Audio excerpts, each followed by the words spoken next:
kigambo n'okisoma oli mu myaka nga 3 ng'osobola n'okugenda ku mulimu okole tewali nsonga lwaki osaba services zonna lyamu ssente okozesa omubiri gwe n'olyamu ssente kyotegeeza okweryamu ng'otekayo omubiri bannyinaffe mukama ayinza okuba ogukola naye nga tegumuwesa kitiibwa osobola omusaba nga mukama ngukooye bampeyo omulimu njagala kukola oshoge bampa omwami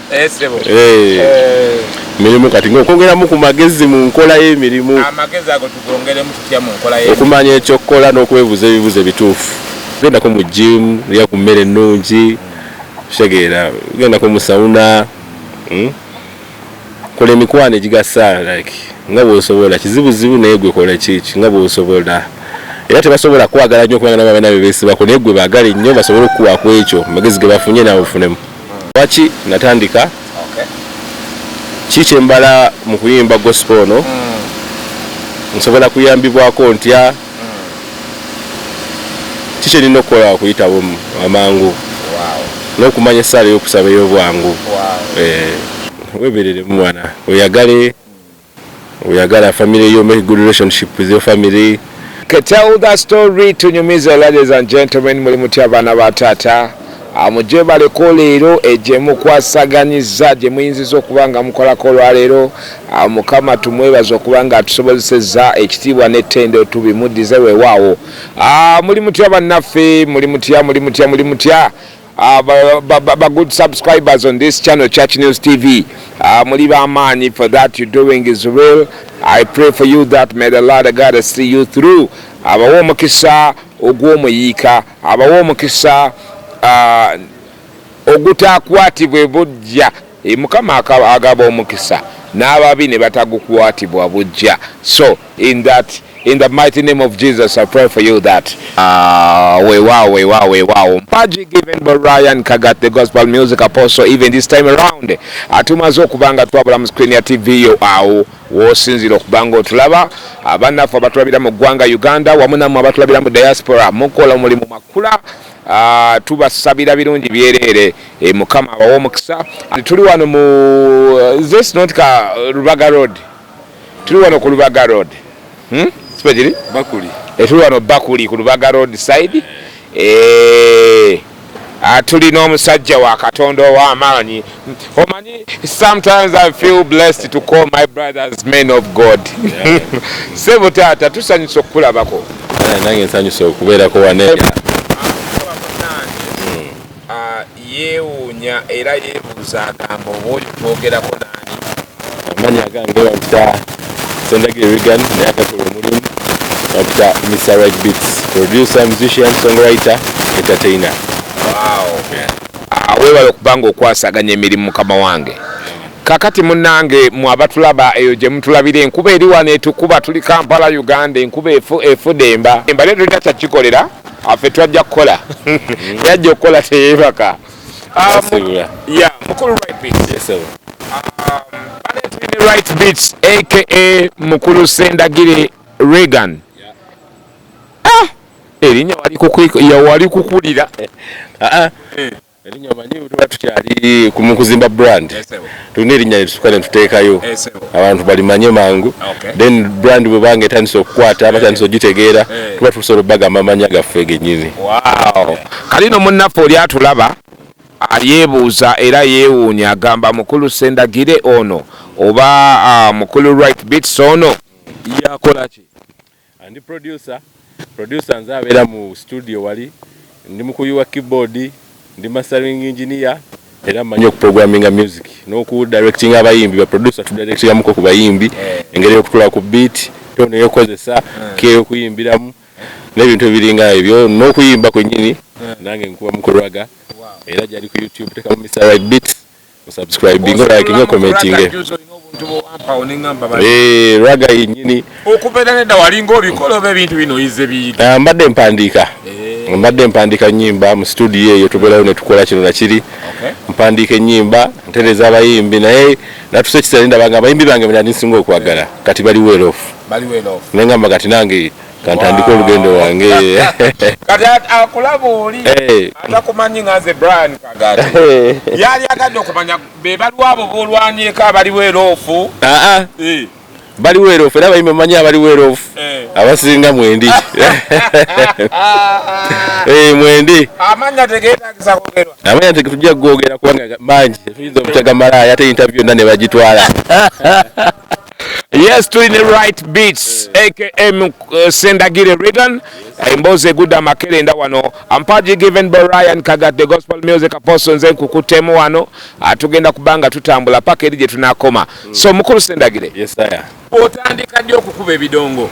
Ebidongo bino nabitandika dawo wamanyi fa bakulya mu church. Okay. Tutandika mango kuyingira mu music. Naye nga ndi church boy na kusabira wa Pastor Deo Word of Life Community Church Kosovera. Majje nakulire kati nga Pastor Deo mumanyi era mutumire ko musumba wangu yatubye ekigambo kinyo natujja iri bayira batamanyi Kosovo Kosovo mumanyi ne Pastor Deo mumanyi impact yatade ku community yonje manyi kubanga kati Pastor Deo siye musumba wo musumba wangu abagatta wa kabinja wa squad yali nkambwe nnyo era nga fere tumalira kumanya ndi oba biki era nga tege kichi naye mukama natusembeza ne tulaba nti omukwana ate nagwo gye gulye wa mukama tenga mungi nnyo ndi natuyigiriza ekigambo natuteka mu kigambo natulaga okwagala ebaganda bange bangi nnyo ntukyuka ne tukyuka mwera wadde tukyali mu kukyukira ddala tunyerere ddala mu kigambo lafe watu tutukiridde naye tugenda mu maaso tuli mu mukama mu bulungi. Amina. Kakati awo amusumbaddewo yababuliza enjiri okujja mu church. Musumbaddewo era kati musumbaddewo nzukira awo ng'atandika church bali assembly. Word of Life Community Church. Kati awo yayitangamu ba evangelist bayitangamu ne bajjange wakeyo ne batukuba enjiri ne batutuma amanya ne batulagirira church weringa wo bimanyi ne tugendayo natubuulira ne bazadde baffe byali birungi nnyo. Abavubuka ki bojjukira abamu ku bawalokoka nabo awo mu community ye Kosovo awo. Kosovo abavubuka ki bawalokoka nabo awo mu gundi mu community yawo kuba abavubuka temukira kubeera omu kirabeera mbibinja binja era neobeera omu era mbeera mwemanyi nti gundi waawano gundi waawali gundi waawali waliwo Trinity Evans omulala mita Sam omulala mita Chimbowa omita Niyo abalabo bangi n'abamu batambudde ne mu ggwanga tebakyali mu bayira mukama yabataddeko omukuta gwa kanyonyi ne bayitamu biba netwogereka mukulu right face amafuta ga kanyonyi abaana abaweereza abadde nabo baweereza baali baweereza era mu ngeri emu oba endala mu kyakya kubanga twazinanga nnyo twali badansa lwaki tuna group efa gya COTL Children of the Light. Nga tukuba dance nga dansa tukola mu church ne tubakonera endongo era abazungu abamu abali baze mu church bayagala nnyo abamu ne bayambako baterereza ku mbeera era dance oyo abaana abali mu church munyigire nnyo kubanga alina engeri gyakujjayo nawe nobeera ng'osobola okusavinga mulungi. Lwaki ba dancers abasinga obungi muddukira mu production ndaba muganda wange ne Simpan production naye yali dancer nga gwe mwamitingako mu biseera ebyo yali dancer kuba ze namusangako nga dancer badaze ne Simba ate y'omu ku basajja aba inspiring okuyingira endongo yali producer ate zo namumanyira yali ayoda akubye endongo nga mumanyi nga producer erazo okumusinkana njukira mu 2016-17 namusanga producer nga na producer wa kabina ngene ngambo segeza kati production biki ntandikirawo yakwa inspiration ne same kale nali already njagala neyo omu kubandaga nti kisoboka kubanga yandaga nti yali mwana muto nnyo namusangira nga almost enkana ate ye nga bamumanyi kyatambulya mu baga obanga mazoje establishing bali bamusayininza awo ku badi era kwa ne badi ebiseera badi studio machi wetu yali munene yali se bag yali akyali kidi naye nga ali awo yeyi ya magazine naye nga ye era alikubye nga ina mu tunes awo ina mu epas awo badonye musi era nga kikutte wakapata ebiseera ebyo yali yamuwanika muko najuli ati yanisimu natya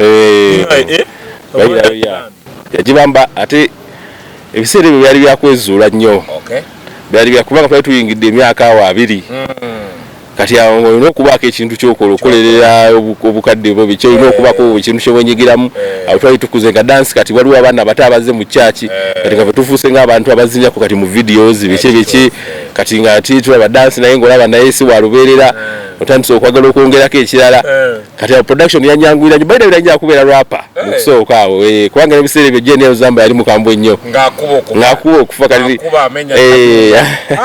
S4J Esipoje mubajjukira abiseera bali balungi nnyo kati awo ng'egye twali tuyingidde mu Mukama nga twagala kukyusa ekintu ekyo tuteeke mu hip hop biki bityo kati naye sapushinga nnyo ekintu kya kuyimba napushinga nnyo kya kuyiga keyboard ebyo bivuga kubeera nga njiga audio production basically because mbadde kati mukolera for the last 5 years yeah or more 5 years plus yes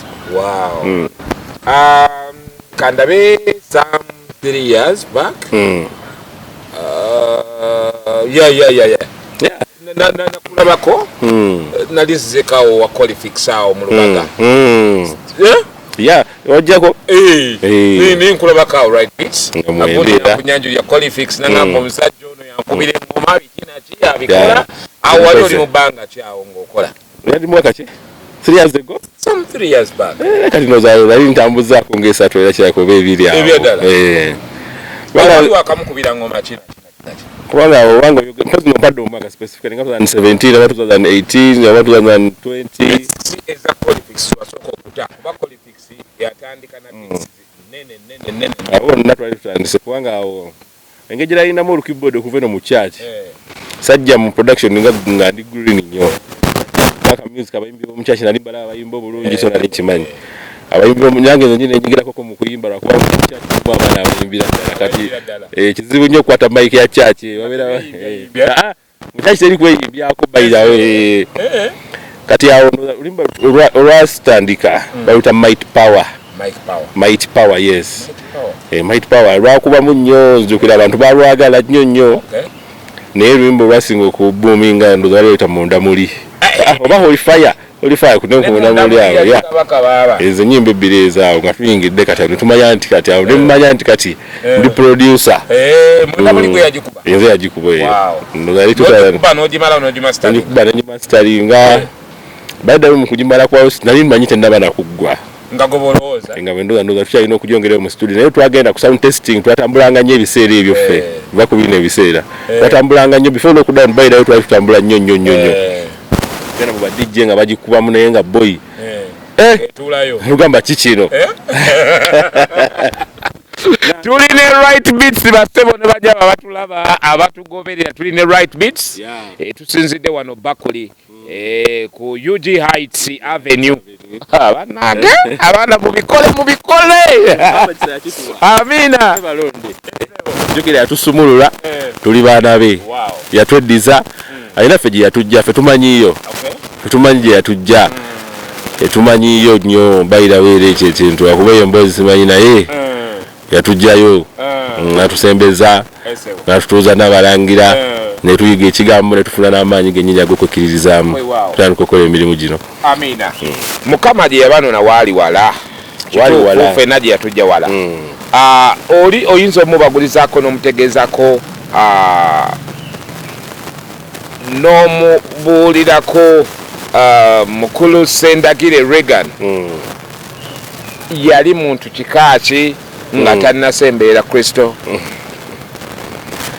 yali muntu nga unagamba omuntu ali kaali ngaali kaali muko otegeera otegeeza kyeri omulabi yeebuuza kaali ategeeza kyawo mulambululiremu kaali ye muntu nga mukambwe nga unagamba nti umbwa kaali embweyo nkambwe kati ngayawe ngaali kaali kati ng'ebintu ebimu kali ng'ogamba nti batonna bakumanya na kwezuula ebintu ebimu bitwala for granted oyinza okukola ebintu ng'obitwala for granted tomanyi impact gye biyinza kuddako kati akakaseera nako nakayitamuko Mukama era yannyamba nnyo nakanzijamu kubanga naye mmanya nti buli kimu kyoyogera oba nekyokola kiriko impact gye kigenda okukola oba okukolaawo kati olina okukyusa n'omanya nti nate olina okukola ebirungi kubanga n'ebirungi biyita impact nga n'ebiryo bireeta impact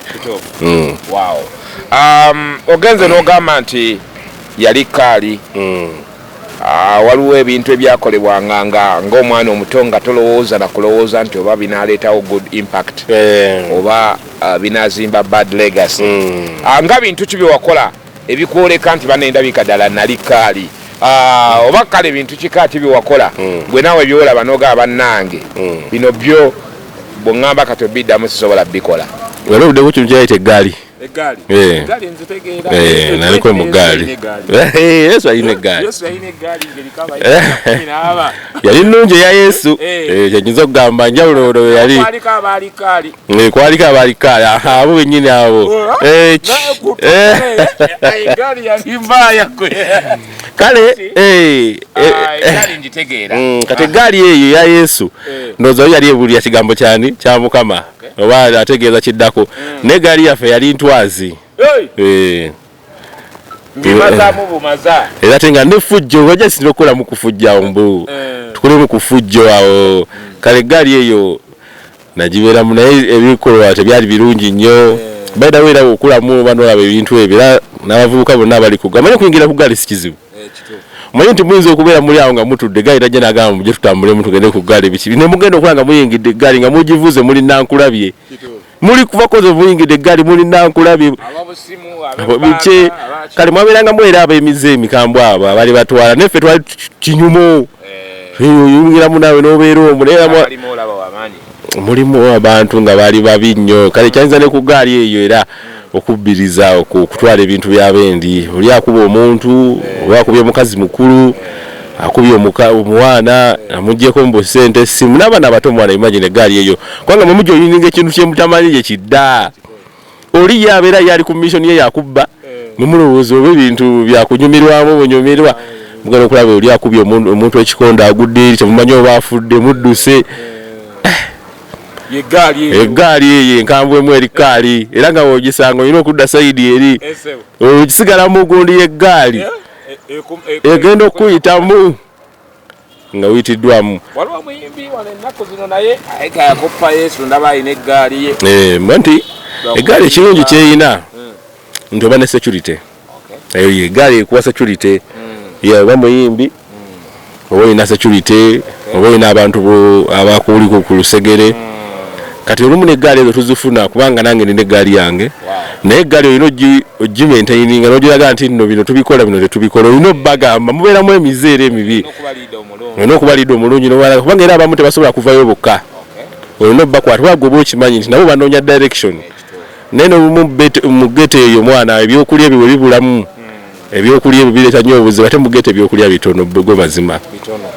era mu geto bw'ofuna ekyokulya katugambe n'olya breakfast kiba oyinza okuba omaze oza oba tufunye breakfast n'olya lunch oba omaze kati oli agenda okujja ng'alaba g'olinamu oba sente kale aba yawunzewunze dde obwongo oba tebuli kwalaali enjala emuluma waka kati fate waffe kosobo kitabukamu nti kati nga kakuba kano we kayiseemu waliwo kati abayoola mu nnyumba lwa abayoolayo amazzi otegere kati ogenda okulaba waka wajjudde amazzi emifaaliso gyonna gyatobye kati n'otandika okubeera ku kkubo n'emikwano gyo otegeere ekikubo kyera okuyingira eggaali eriwo tolina gyakudde ogenda kuyimirira mu gundi mu mazzi newogase n'emifaaliso gyatobye ebintu byonna byatobye wadde otambuddemu ogenda okudda nga buli kimu oli mu mazzi kale ebyo ebintu ngaebyo bibireetera abantu okuyingira emize ekola biki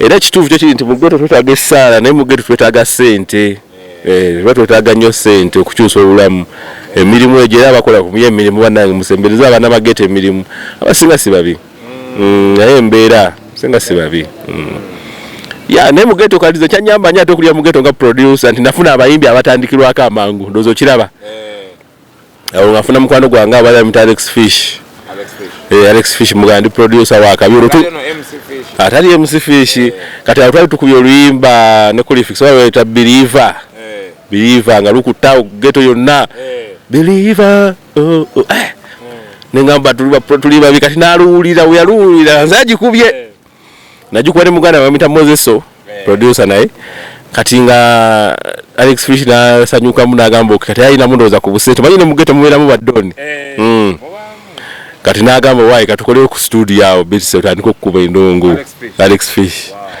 Alex Fish nambuuza bikibyo yagala nali ninamu ku mageza amatono tono ko nali njagala nadaga budget twali tuyina ne tuyiye yero tupange meza ne tupange emizindalo tweta mixer studio netandika mukoso vao ne gutokota kati ate bubinnyo ndokusangene lubaga ne Colifix nali nvimbiye munga naye kati alina studio yange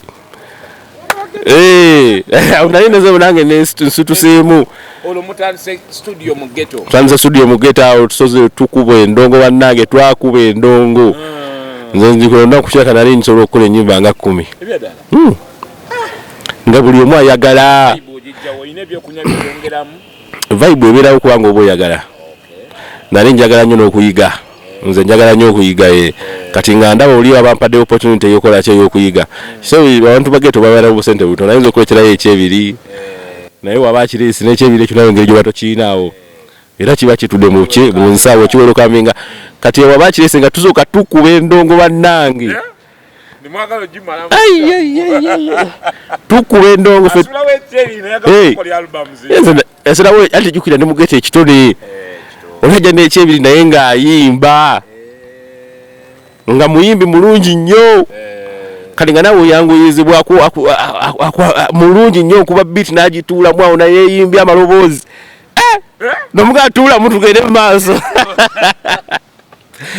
webityo kale geto imanye mukama era oyamba naye era atukisa nakuyamba mandi awo nange mukama nyambe ndozo limba ya Colifix awo twakuba bali uyita take control lulinga basala olwimbo lwakuba nnyo lwakuba mu bantu bangi nentandika okufuna ku bakasitoma balira mu kasente luli alwali ate siro naye munange luli engeri gye lwayitamu hyper then nange ntandika okupanga studio ntandika okugula computer emizindalo bwentyo mpola mpola nga ntekayo waka eyo naye ndafunako era ebizibu ebintu binazo okugula babibba mu ghetto obukumite bumala omwana tosobola kumanya kyekituufu era olowooza kyaliwo kubanga era batomanya ani ategedde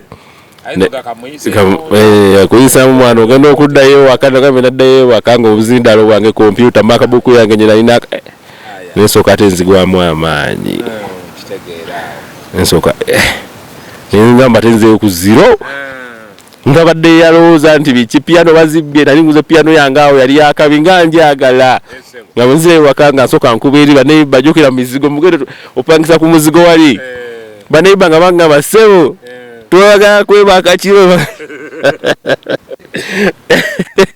naye nga kapiano pa kale mukama era mani fe muntu abira wano naye boy atujje wala Colifix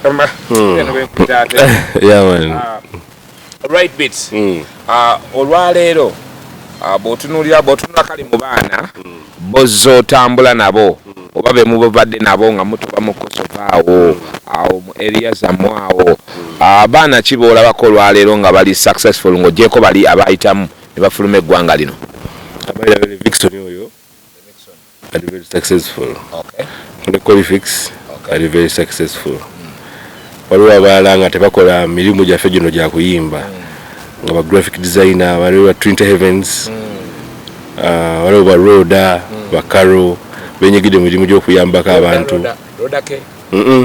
amita Roda Roda B enyali baliyita B eddala bakoze olaba nga kale bayimuse bavuddeyo eri gye bali kuba ngeno musanga ngesimu gyakutema asasatu yakafuluma naye agamba nti weeks 2 nange enjiina kakitegeeza nti mukama abatuyimusizaamu kukoera netulaba nga naffe seba tujjeyo wali erewo okubulwa naffe netufuuka ate kati nga tusobola okugaba nga tuwadde ku kigaati naffe netumenyako tuwako bannaffe obujulize omugaati nga guyingidde naye ng'osobola okusobola ssebo okumenyako kipiisi omugaati nga bampadde eno gye ndi omugaati gyeguli so bano bangogyeko bano banafa boyogeddeko abali wano ng'omukisa olaba agufunye lowooza ki ekiviirako abaana abaweereza oba abayimbi ba gospel okufuluma eggwanga Uganda ekituufu kinti babyeko bangi amannya asobola gamenya nengamalayo wano kunoonya njukira kati obanga onoonyamu ku ssente ne gospel nyino geno kwa yetagamu ssente yetagamu video ennungi yetagamu okwambala obulungi okubeera presentable yetagamu era ebintu kati olumu oba tolina ssente obeera mu nju nga tolina kyokola ne baproducer benyini beats ogenda batuukako nga nabo bagamba tusooka otooke kati oba tolinamu era n'obuweereza buyinza okukulema ekituufu kyo kiri nti tulina okwapinga gospel music ono naye abeere profitable abeere profitable ng'omuntu asobola okuyimba oluyimba ne lukuba n'afunamu ku kasente sigamba nti jangu oweereze ebyokuweereza ebyo era kyekisinza okuzza gospel music emabega kubanga abaweereza mu kyaki tubalina omuntu yenna akwata ssente n'azinvestinga mu kintu watakifunamu ayinza okivaamu bwe imagine omuyimbi n'alikodinga ennyimba nga 4 n'azifulumyayo n'akuteekamu transport w'okuzipromoting ogenda ku ma TV ogenda ku ma radio n'akwatayo ne ku zi video naye nga still abategesi b'ebivulu bamukubira essimu namugala jangu oweereze tukanga abategesi b'ebivulu mu gospel bakyajinga omusolo waliri mu kuyingira bagamba nti 2 5 kyemmeka naye nga ye ati tagenda kufunako wadde ekikumi wadde transport amuzaayo kati waddayo waka ne maama we n'amulaba nga omwana abonaabona amugamba lwaki tofulumamu kononoonya ku ssente byojja bikola kyekisinza okufulumya abantu ba gospel ogenda e Bulaaya obulamu kubanza abalina ssente bafunye omukisa okuzikola mu gospel abo oba balina diiru zaabwe zotagenda tugamba kati naye zibanga nti guluuza omuyimbi wa gospel asinga okubeera ebbeeyi ku saawa eno wa ssente mmeka ku show goluuza wa ssente mmeka ngagwe Brian nganze owa gospel munene ali established obulungi ennyo gwe mmanyi balingaawo mu 3.6 ku mukaaga 3 ku mukaaga naye abo balinga bameka milioni 3 ku mukaaga balinga bameka bayirawo babalira ku ngalo ate nabo expense kati nabo banene bebabanja kituufu ddala kale video geno kulaba aluddewo okukola kubanga ne shows ogamba service ga milioni 6 mwezi yinza okujja mu show 2 obemu gospel tulina okwapinga game y'okusasula abayimbi baffe kyekigenda okutuyambako okugiteeka ku top tuvuge ku Range Rover teziri wala gospel tulina okukola ki okweyiwagira omuyimbi omuyise ukwata ekibaasa omuwe sente ziba zivuddeyo mu show zigabane ne banno because goyagala bayimbisa buyimbisa nanya ebivulu bya gospel agala free entrance ngamba what is this free entrance abayimbi bagenda kujja omusumba agenda kubuulira abebizindaalo abakamera abaki kati obo bonna bato bafacilitate nze sente gospel n'abeera nyuma atya n'abeera watya gwe omwana ze n'akwata ebifaananyi n'akuba ebifaananyi naye togenda mumusasula amazima ddala oli azze agenda ku postinga sheeno tagenda mumuwa sente za data ogenda kulanga ebintu byaffe byonna biri awo neshe eyinza okubaawo nebanga etabaddewo because abalina okuboost gospel akolamu video emu imagine video emu omuyimbi wa Mukama alina okubeera blessed ffe nnyini tulina okufula bless ne tuwagira bannaffe kwata ssente mu nsawo oli mu kuteeka kivulu kwata embaga y'okubira muyimbi wa gospel ebintu avenues zonna abakameramaani abawandiisi teeka ku muyimbi wa gospel because abo bawagidde kingdom kwe bayita okuwagira sikwefula nti nno gugenda kubeererwa kuba wakola erinnya lyo n'ogejjamu wetutajja ogenda nyiiga oyagamba tulina amalala imagine okukucunya kucunya abantu ba gospel bacunyizza nnyo abamu tebamanyira kumanya nti balina n'amaanyi mu gospel aliyo okunafuya mulimu abasajja betumanyi nga yo okunafuya oba waalira ate nga naye no talina sente mwafu nga talina naye yali awo anafuya kumbe ye naye yanafuwa ddala kiraga talina tagattako amenya mumenya ezo kosi bazisomerawa noza baba tebanalokoka bulungi nga bakyalimu omusambu oba omuzimu bwa sitaani tujja basabira mu nnimi tujja basabira awo amina mukulu right beats bane tukyalina right beats mukubi wa ngoma producer wa Tabo mu kibuga Kampala bannaffe abatulaba eyo na gye mutulaba ono producer wa oba ngambe babayita bansasagge ennaku zino mu ababidi babayita bansasagge oli wansasagge tuni zizokola ndi wa mazima ensasagge kitegeeza oli wa nkizo oluganda luno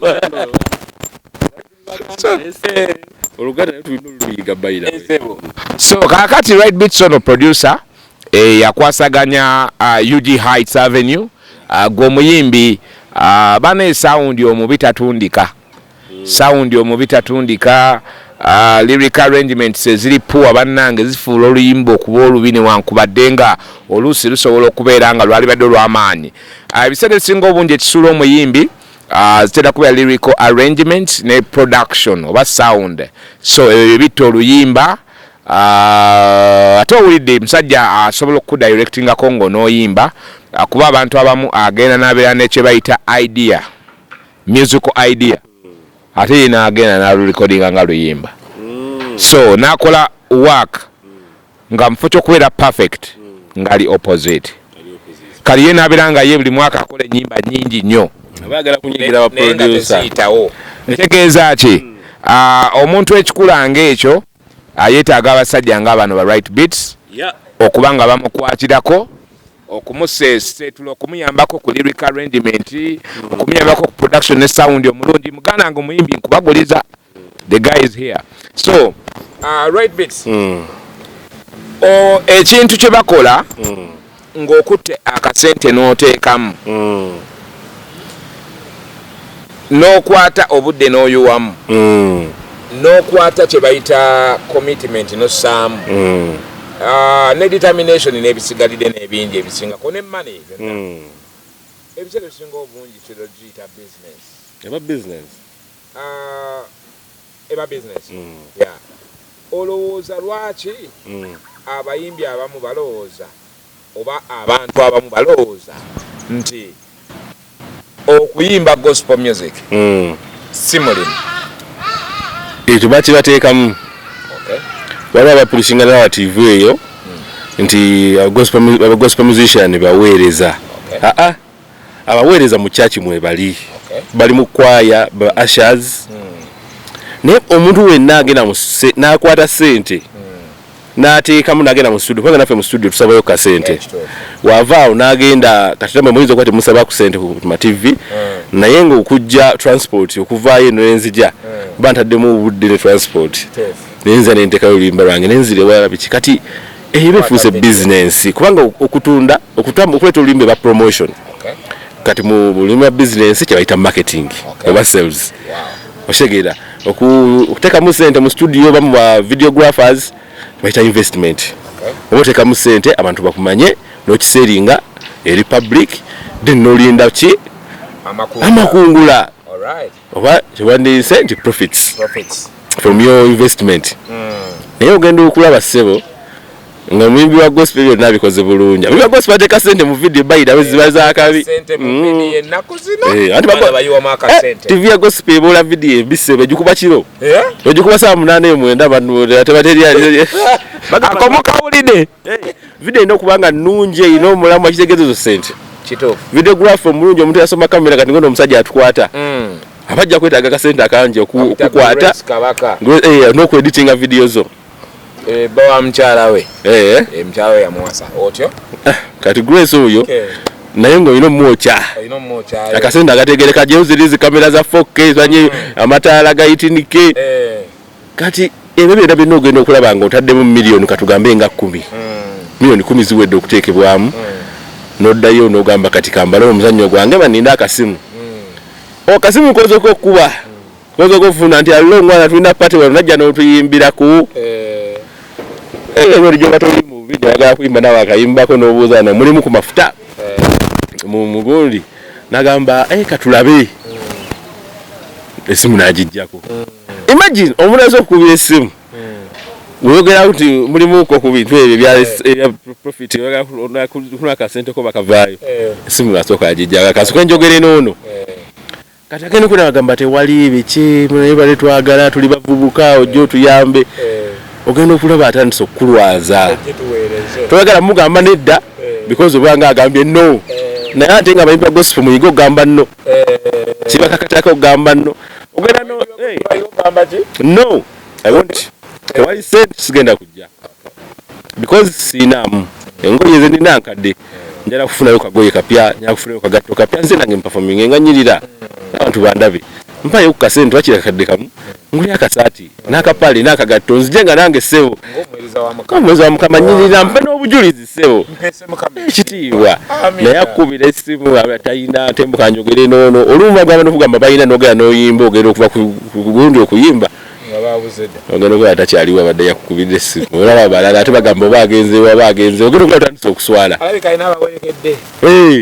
tandise okuswala oli awo era n'ogenda okitegeera n'obivaako ebyo tulina okuyiga ogamba nno twewa ekitiibwa omulimu gwaffe gusobole okukula Range Rover tezituli wala bannange Range Rover tezituli wala emmotoka ezo abasumba bafa tuyigirizaayo ekintu kimu nti bali dedicated ku mulimu gwabwe nnyo wanga abasumba babeera mu church nzira babeerawo lunch hour biki naffe batuweerewo nnyo ku mulimu gwaffe bwe tusyo nga abasumba bwe bakikola nti obeerawo nnyo n'oyiga buli kimu engeri y'olina okufunamu ssente because n'amagezi g'okuyiga okufunamu ssente nago geetaaga right bits bakubante tuterezeemu babeerewo nnyo wa ku mulimu gwabwe ogw'okuyimba oba babeerewo nnyo wali mu lunch hour hotel wa musumba naye wabeeredde busy ate musumba ali busy gwe mwagaza ki musumba genda kunywa omanyo nga tewewadde ki gundi budde tewewadde ekitiibwa mulimu ng'ogenda ku mulimu kabaliremu musumba tagenda kukulabawo ng'otula mu lunch hour musumba gy'ogenda ku mulimu musumba nabawo nnyo abagenda ne bakola kubanga bagenda okuwagira obuweereza bagenda okuteekamu mu kibba akantu guno twazize mu conference y'abaweereza omusajja nga point akona point after point sebo musumba tayagala nnyo omuntu naye amutuulirira awo kubanga ajja mumusabayo amwoki ate kasumba abatawanirira aba busuula busuule kubanga gweoyinza okulowooza mbu obuwagira naye nga towagira nze mbuwagira nnyo tolaba sigenda nakukola nsiibaawo ku kyaki alright tukyali ne right bits wano ku UG Heights Avenue tuwayamu tugattamu wano nawali muganda wange gwatulaba wabula kyokola kya bbeeyi gwagoberera batulabira eri ku online ku Church News TV Uganda. For that you're doing is real. I just pray for you that may God bless you abundantly. Kwa bali ku KTV tubagala nnyo mikwano 5 to 7 show tukyasesetula otyo right bits akantu ako kokonyeekaako olowooza si conference namba atawulidde looza teyeetaaga awulidde amubagulizeeko kuba munnange bwe kiba nti ndowooza nti nze gwolaba wano morning glory ku ssaawa 12 mbaawo nensaba ssaawa 7 mbaawo mulanchawa nensaba evening glory ku ssaawa 11 paka 3 mbaawo awo mbaasuula buweereza mufukyo buwanirira kisinzira obeera asha obeera onoonya kulweyerebwa mwoyo okuteerera mu mwoyo gwo tikirwako migugu obwo obudde bwonna sobumala mu kyaki because oyinza okubadde olina ekifo ky'olimu nga weetaaga obuyambi okuva eri musumba mukama naye obeera ng'omanyi oli mulokole katugambe nga walokoka wayatula kigambo n'okisoma oli mu myaka nga 3-4 ng'osobola n'okugenda ku mulimu okole tewali nsonga lwaki osaba services zonna ate watyanga emirimu gye bampetya tegiweesa mukama kitiibwa nga wakiri abadde awo ku makya mu ttundu n'akawungeezi nawe kati nekiriwo abasumba baffe ate kati bagezi nnyo ennaku zino bakoze zi radio so okubeera ku mulimu gwolekamu earphone yo wadde tebaagala njiri nobeera ng'owuliriza ekigambo bulungi nnyo ku mulimu gwo bw'okola owuliriza n'ofunayo akasente musumba kubanga obuweereza ffe tubuwagira ababubeeramu dunia ezo sente n'oggyako ekimu eky'ekkumi n'ekiweebwayo n'oteekako mu kyaki obuweereza ne bugenda mu maaso kyaki yammwe n'enyirira abaweereza ne basasulwa musumba n'anyirira ne mugamba musumba waffe kituufu mukama mwemusizza kale ebintu ng'ebyo bye tulina okukola watyangayo omuyimbi teyeetaaga kumuteekamu ng'obuweereza buno bwa musumba obw'enjiri okugeza kuba ogenze n'ogamba nti omuweereza be bamugira bwajja n'abeera ng'akola n'afuna akasente najja n'ateeka mu buweereza obuweereza bugenda mu maaso otabeera omuweereza w'omu kyaki yayambako abantu okuyingira okutuula tugambe n'abakwaya kuyimba kawashipa okoka praise tudigidamu n'abaweereza betukonyeeko nabo babeeramu mu kyaki awo lumu mbe basooka omusumba n'addawo babera abo bwe bayiwereza balina okubeera ku church 24/7 because bayinza kuba balina n'akantu ke babateerawo ng'omulimu okiraba nga oyo aba ku mulimu okukwasaganya church kugirongoosa biki ezisasula full time ministers era omuyimbi gwe mulimu gwe gwa kuyimba music wo mwagala wa ku radio station music wo mwagala wa ku TV station omwagala ku TikTok nga akutte omwagala ku Facebook social media zo Spotify channel yetambula bulungi Apple Music wataddeyo n'otubusinga link gwe mulimu gwe n'otuule wako bwe n'ofuna ka laptop ko n'osokonjiga n'otambuza ebintu bwe n'oyiga Spotify babuildinga bata numbers Apple Music babuildinga bata numbers kubanga byonna bintu ina bisoma busomi ne obera mu church ngo yige ekintu kyomanyi obeera nga zze mu class nkwagadde nnyo otyo ate ng'ofudda mu class era bakuyitako banno n'ogamba tenze tebanfuddeko bampitako jajja gundi otandika okufunamu ekizibu bakuyitako ng'otandika okubanyiigira ogamba abo twabasookayo abo nze talina kyaŋŋambayo yakajjajjo juzi naye alina amalala tandika okulaba abamalala mu kyaki yaabwe neffe tubeerawo wano tetubeerawo wano wamma era omuntu yenna yenna alaba amalala ga munne naddala mu ndongo eno yaffe omanya alina we yaziŋŋamira waliwo ebintu ebitatambula bulungi n'atamanya kati oli bw'abanga ye aze ng'anyiriddemu n'abeera ng'ali bibi ali focused oba tozze kuyimba n'atamubongako ye alaba mbu alina amalala kumbe nze kuyimba wano muganda wange nina okubeera mu spirit y'okuyimba onna ngamba ekigambo kye saagala kuwulira nengenda ku stage nga ndi munyiivu nina okwetegekera akatuuti kali okuyimba gospel ddala mulimu okuyimba gospel mbadde era nze ngamba nti nze nga right beats mbagamba balina ogitwala nga music business okusobola okugikuza okugija ku ddala eriko okudda ku ddala because they invest money and time and time is precious kata bagiyita ministry nti bannange tuweereze buweereza abagiyita ministry tuganye okuŋŋaanyiza sente osijje zozizze recordinga video audio ennungi video ez'ebbeeyi naye era okikozesa okuweereza mukama bannange era business yange esobola okuweereza mukama business yange esobola okugulumiza mukama wenfuna sente imagine kati nga nze Word of Life Community Church nenfuna sente nenkuba producer wange nenfuna sente nengula zirungi zange zihama ekimu ekyokumi kyange kiba kyeyongeddeko ekiweebwayo kyange kiba kyeyongeddeko ngenda mu church musomba mwokyeyo naye nimugabe musomba eno basa yiyo ku bubwo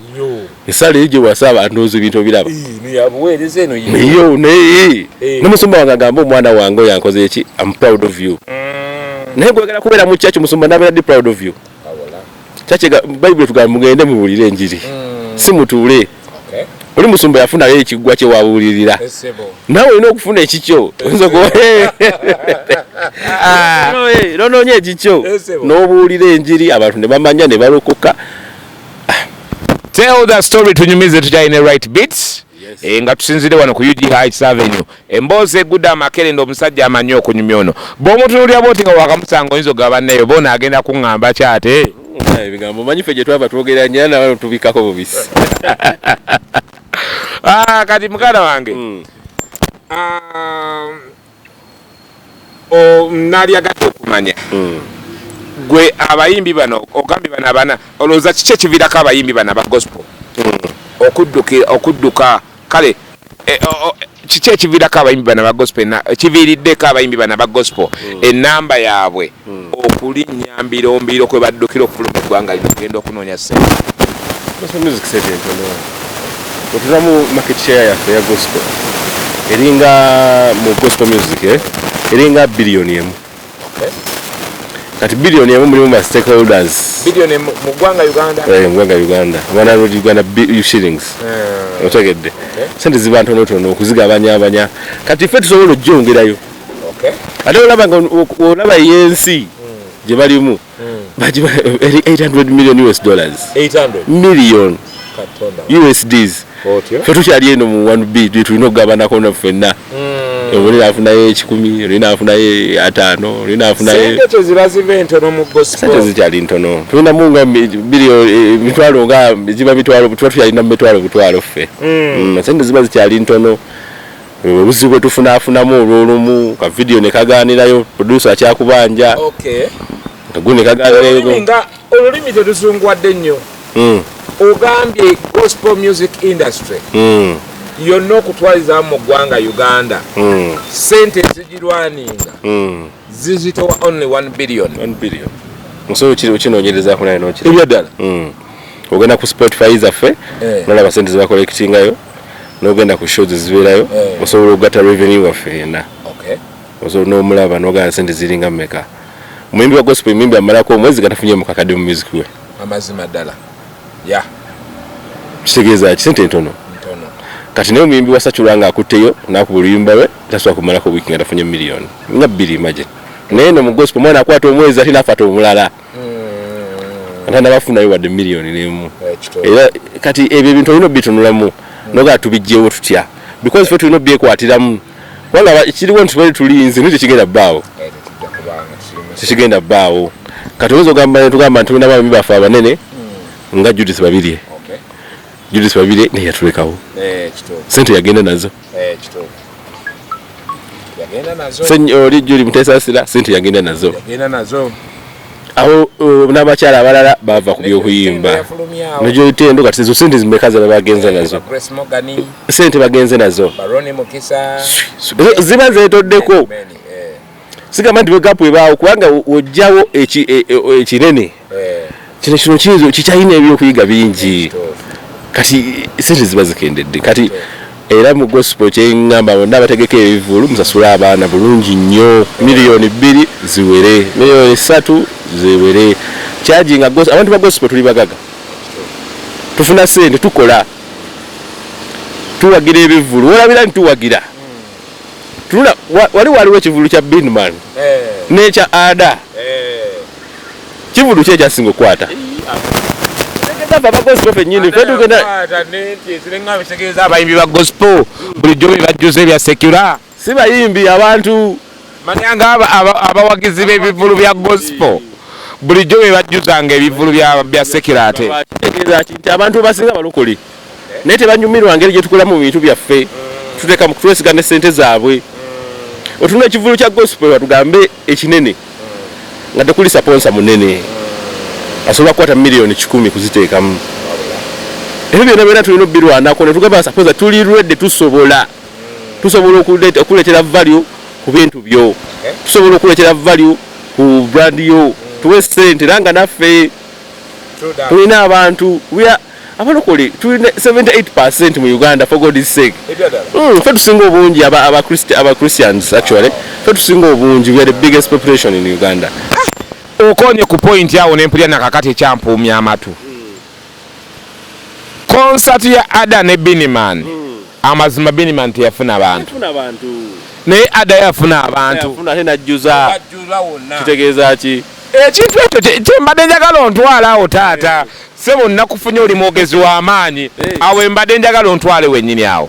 Kitegeeza nti n'abantu. Kitegeeza ki ekyo? Omuyimbi wa gospel w'amaanyi okusinga wa secular nga ffe abali mu gospel bwe tukkiriza. Omuyimbi wa gospel munene nnyo. Kubanga bonna balimba international artists ba Uganda. Omuyimbi wa gospel yalaga amaanyi. Oli n'asala. Kitegeeza abayimbi ba gospel amaanyi mangi ne wano mu Uganda.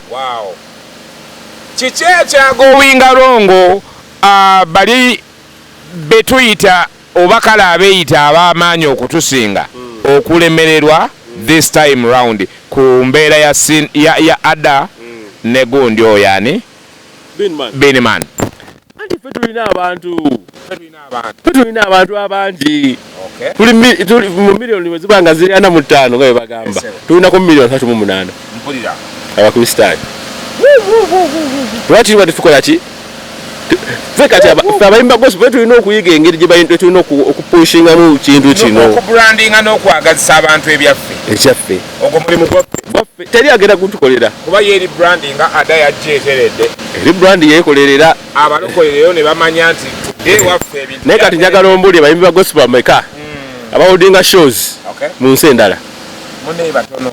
revenue naba tozi wana mwogera wane waffe Uganda wanani avaawo n'agite wali baana bakubye Colifix bagendeyo n'abikolakola ate bagenda ne bayimbira ku bivulu by'abantu abalala ne Levikson agenda n'ayimba okutambula ne bayimba bagenda ne bayimba naye njagala bagambye nti Colifix live in South Africa in Massachusetts nga bana Abanigeria batukola in Nigeria nolaba Joe praising live nga bali mu America babalanze events ne zijjula ekyo naffe kye twagala kireeta embeera y'Abanigeria batambula ddayo nayo neyo ba black Americans betulaba Abanigeria andi kati eyo ansa kati tulina okwebuuza ebibuuzo ebyo ebibuuzo ebituufe tulina okwebuuza etwebuuza n'ogamba lwaki naffe tulina okwebuuza ebibuuzo ng'ebyo oba lwakuba bali bayimba luzungu ffe tuyimba Luganda twagala oluzungu we balise Colifix ayina ennyimba nnyingi ez'oluzungu Mighty Power Take Control ayina ennyimba za luzungu zonna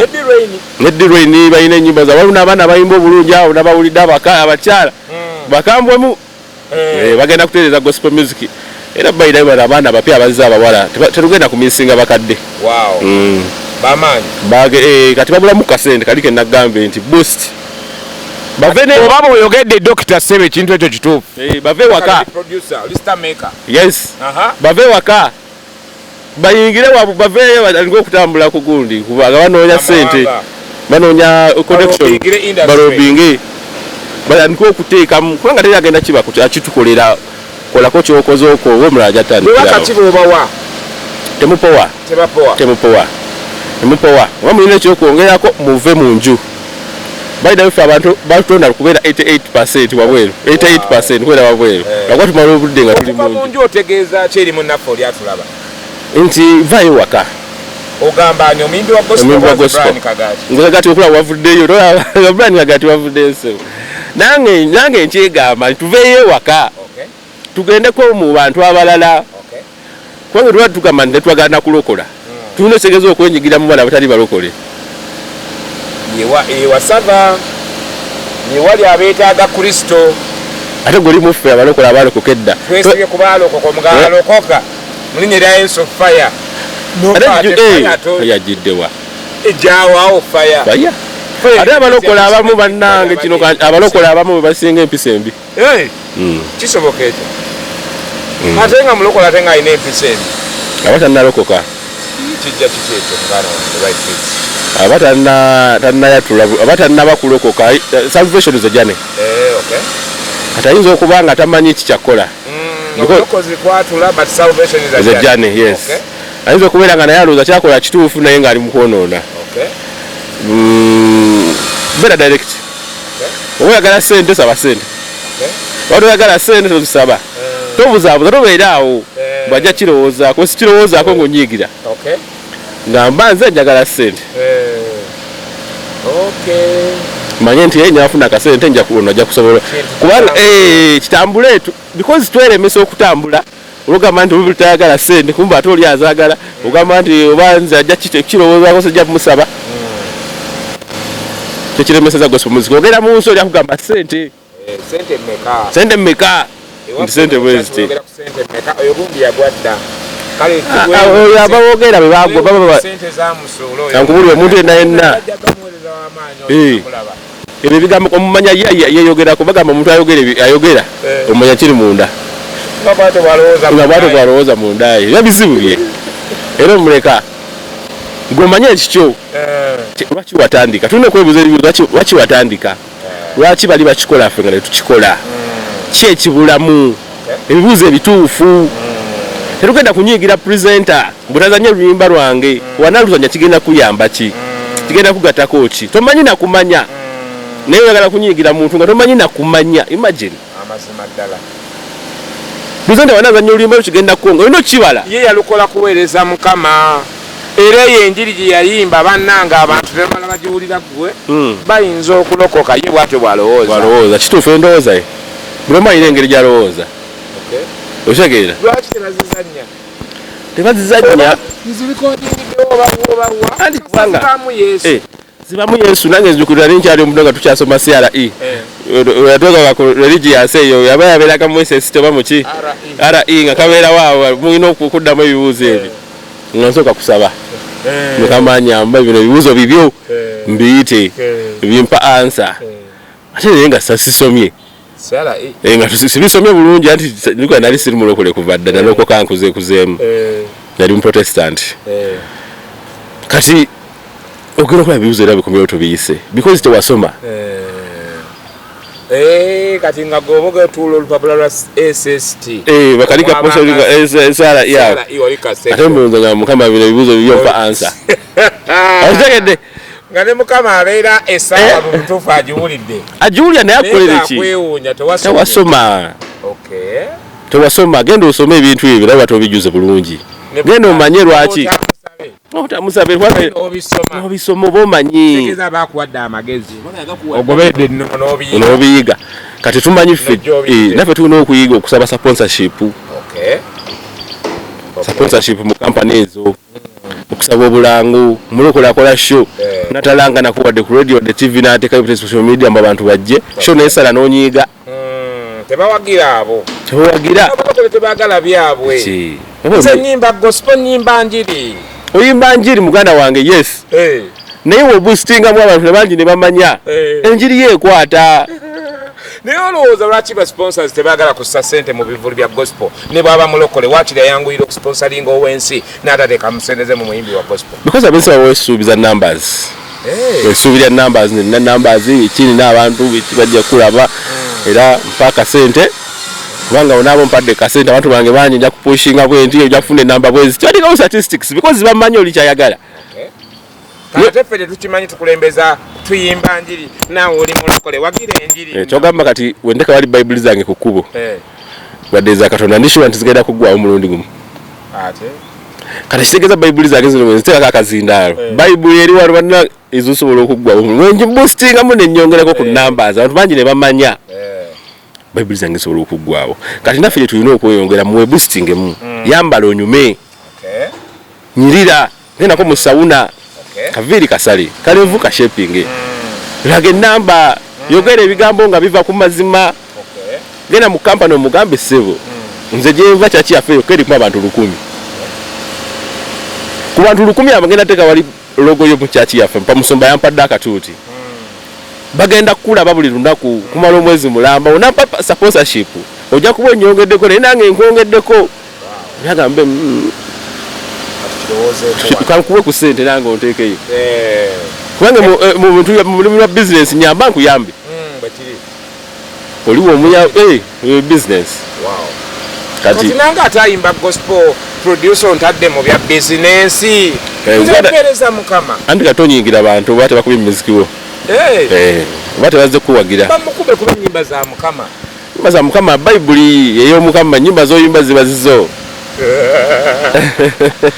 nyimba ziba zizo ekigambo kya mukama kye kiri kyagamba ekyoluberera ekitaggwawo teyagambako nti ebigambo binayogerera ku kigambo kyange tebiriggwawo ekigambo kyange kye kitaggwawo osegeera ekikye kati gwe oyinza okudda n'ogamba ebigambo byogerere mu kigambo kya mukama nebijja kuggwawo biba bibyo bisobola okuggwawo bisobola okugaanibwa bisobola ne mukama olaba abamu babigaana kati n'okusuubira nti kisobokera ng'oze n'essuubi kirungi naye olina n'okumanya nti mulimu abajja okugaana ssebo mulimu abajja okukkiririzaawo era mulimu n'abayinza okugaana notanyiiga kale notanyiiga tuli ne right beats basibo ne bannyabo right beats producer mu kibuga Kampala ow'ettabbu ennyo nnyini ddala yabadde emabega we tunes ennene z'omanyi ne z'otamanyi bakira nga tuli wano ku UGI Avenue muganda wange gwe agoberera emboozi eno era tulaba awe tusinzidde okubanga emboozi eno egwa Makerenda kale muganda wange right beats olowooza nsonga ki oba twalikoze tutya ebivulu bino ebya gospel kubanga bifuna ababiwagira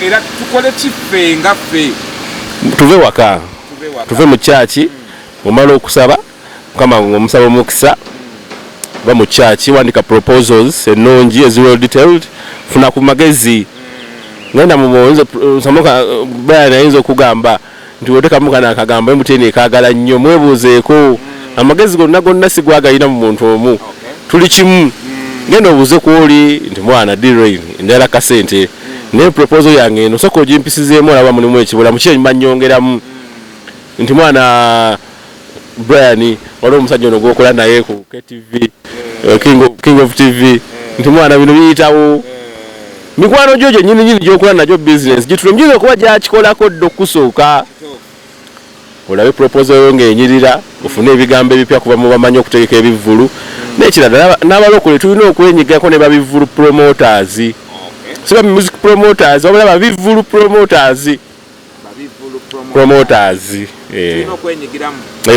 tulina beesibako babivvulu promoters bebakola ssente bebaleeta ssente bakola show bebamanyi obulango gye buli chipu saawa mmeka osaba otya ssente bebatolerako ku TV ne radio because baleeta frequently kati woyita mu ye ebintu ebyo byanguwa n'ofuna obulango ku ma TV goyagala ku ma radio goyagala n'okuva mu nju n'ovaayo n'okola emikwano bannange emikwano giyamba ekintu kyatali kya miliyoni 3 mukwano gwayinza okikolera ku mitwalo 5 ne ssente ne zikendeeramu mutwesibeko ne ku mikwano emirungi tukwane emikwano emirungi negigattako bannange emikwano egyo tuve mu church tuve waka tetuva mu church nti tuvaayo naye oba omaze okusaba ng'ogenda otandika okukola omulimu gwo oshegeera naffe nga bw'ova okusaba mukama nsaba mukisa muziki wange atambule nsaba mukisa muziki wange lwemutuusa bamukkirize nsaba mukisa emirimu gyange mukama ogiwa omukisa nga wagamba nti oligaba omukisa ku mikono egyo egikola emirimu gy'emikono gyaffe ogiwa emikisa ogende ng'okimanyi nti omukisa ngulina oyingire ofulume ogende mu bantu nga bajja kukwaniriza. Yes, sir. Olowooza lwaki abayimbi ba gospel tebaagala kukola? Bakola naye bakola balina okwongeramu naye nga bakolera ddala. Kale olowooza lwaki balina okwongeramu? Olowooza lwaki abayimbi ba gospel balyongeddemu mu kwagala okukola? Balina okwongeramu because ebirungi by'ensi gye biri. Tulina obivyako naffe naffe abalokole tulina okuzimba ennyumba ennene, tulina okuzimba ebizimbe naga nti ekizimbe kiri wakirabye kya mulokole gundi ne gundi ayimba gospel mona gospel yakizimbye ebiraffe bijja tunyumira. Tulina okwenyigira mu business endala ng'ovudde ku gospel music n'otekayo ka business kakala ka generating income obeere mubi. Oli singa agamba nti abayimbi ba gospel tebaagala kukola oyinza mwana okulola? Nsabamanyi tabamanyi kubanga bakola nkiddamu singa olya akubuuza nti producer right beats oli musajja mulokole oli musajja muweereza oli musajja mukozi singa oli akugamba nti abayimbi ba gospel tebaagala kukola oyinza kumwanukula otya? Nti abayimbi ba gospel abo tobamanyi. Lwaki abatabamanyi? Bayogedde nti kukyatamanyi omulimu muntu abantu abayogera obwogezi kati bayogedde kukyatamanyi kubanga bambi bakola era zo video zolaba ezo wadde ntonotono naye ezo zolaba kwekunyirira okukola bakubabeerako kubanga nabo balina gye babeera kigeza basasulwayo balina bye bayambako boyinza kuba tomanyi baba bakola just tulina okwongeramu ku magezi babeera bakolera nno nnyo bakola nnyo naye tulina okwongeramu ku magezi mu nkola y'emirimu. Amagezi ago tugongeremu tutya mu nkola y'emirimu? Okumanya ekyokukola n'okwebuuza ebibuuzo ebituufu. Tutya era ddi era wa? Waki natandika? Ki kye mbala mu kuyimba gospel ono? Nsobola kuyambibwako ntya? Ki kye nina okukola okuyitawo amangu? N'okumanya essaala y'okusaba ey'obwangu. Oli asobola okubeera omuyimbi wa gospel ng'era bw'akola emirimu gy'emirala bulungi nnyo ku njuyi zombi asaksidinga bulungi nnyo because kati okuyimba banakubira essimu ng'ogenda oyimba then ng'okomawo ku mulimu otegereza omuyimbi wajja kushow ayimbira eddakiika 2 ku 3 buziba ziwedde ng'oddate ng'oddaka nga weebaka tolaba nti abuziwe buva osobola okuddayo ku mulimu gwo n'okola bulungi nnyo. Nze nalina mukwano gwange awo nga tukuba keyboard awo ku kyaki bamuyita Nicholas kosoveerawo naye nga ennaku waliwo ennaku ze yasabayo ku mulimu ne bazimuwa kubanga yamuweereza wa mu kanisa Nagamba nze ku Lwokusatu kola practice. Saturday kola practice. Naziba obudde ne babumuwa. Nakubiri bamugamba era obudde bwe butuuse genda obuweereze. Obeera ng'oli mukkiriza obusaba boosi wa ayinza ozikuwa. Oba olina boosi. Wada olina boosi osofuna gwokola naye. Osobola okufuna obudde. Right bits. Yes, aya. Era tulaba yali etaaze okutegeera. Ddala waliyo emirimu egitaweesa Mukama kitiibwa. Egyo egiri. Ne Bayibuli egyogerako. Egyo giba gisasula ssente mmeka era gisangibwa wa era gigabibwa baani? Ano olina okugyegendereza nti mirimu ki? Emirimu Mukama taagala bintu byesitaza. Kola ebintu ebyesitaza gye mirimu si gigye. Era tatera giwa mikisa. Ebyesitaza Oluganda oyogedderwamu lwa Kiganda. Bayibuli egamba kwesitaza. Okwesitaza kati kiringa okweryamu ssente. Okozesa omubiri gwo n'olyamu ssente. Kyotegeeza okweryamu. Otekayo omubiri bannyinaffe. Mukama ayinza okuba ogukola naye nga tegumuweesa kitiibwa. Oso omusaba nga Mukama ngukooye bampeeyo omulimu njagala kukola. Oshege bampa omwami. Mirimu kati ng'okutunda omwenge oba ebiragalalagala. Tegiweesa Mukama kitiibwa kubanga ekitooba otuuze kiyinza okubajjako ne bava ku mulamwa. N'emirimu egyekwasisa ng'okubba, okulimba. Obubbi nagwo gwafuuka mulimu. Gwafuuka mulimu wano essiti era tobalaba wano ojja kgendako wali gwegenda ng'onyiga essimu wali okkirire wansi olabe. Omwana ajja kujja ekikumi ng'adduka abe ng'akuyitako. Era akozesa maanyi okugukola. Akozesa maanyi era mulimu kubanga akozesa maanyi. Ate kuliko n'ekibooko. Ate kufa ekyo kisinga okubeera ekibintu basobola okukuba mu mob justice ne bakutta. So nemirimu ng'egyo era oba osobola ogiwulya naawe buli muntu alina mwoyo mutukuvu mu mutima gwe asobola okuwulya conviction nti kino kyenkola si kyekituufu n'alekera awo. Waliwo bannyinaffe ne baganda baffe ng'oli wajja nawe ogamba nti kole wano ne bwe tuti ogenda kusasulwa booti ne booti naye nga omulimu ogwo tegugwa mu biti ebyo byonna by'omenye oba kale obanga tegugwa mu bumenyi bw'amateeka obanga tegugwa mu ejo egitaweesa Mukama kitiibwa. Gwolowooza omulimu ogwo gwali badde gulibwa omulokole gwe yaliganye n'agamba nti nze sigukola. Katonda wange w'amaanyi munene akola binene era akola bikulu. Olya mu bantu walonda omunene w'amaanyi.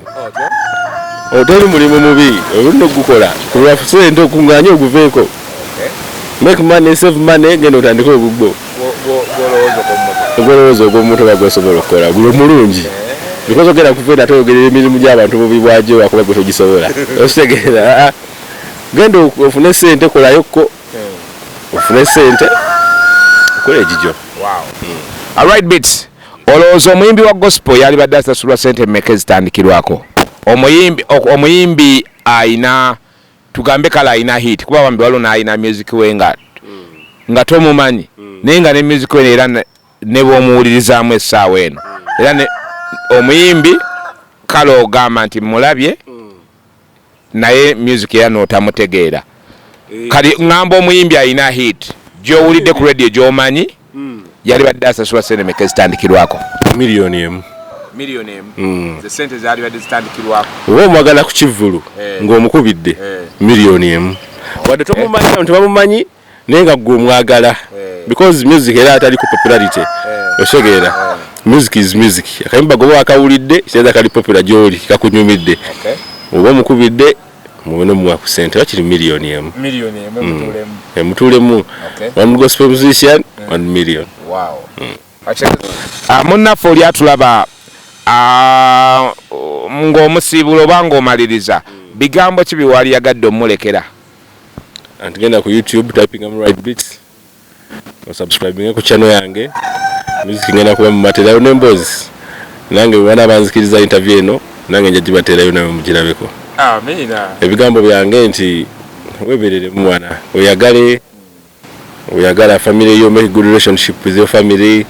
When sure until you are in good relationship with your family. Nti olina okulwanako nnyo na family yo.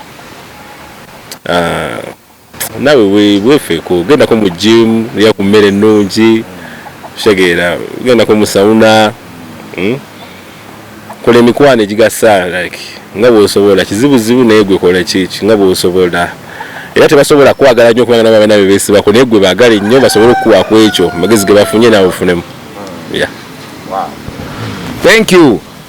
Munnaffe nno atulaba nga bwe twagitandise tutyo era munnange bwe njagala tugiwunzika emboozi y'olwaleero abadde Right Beats era nga tusinzire wano ku Right UG Heights Avenue emboozi wegwiridde amakerenda omukulu ono alina ebigambo ebirungi I'm very sure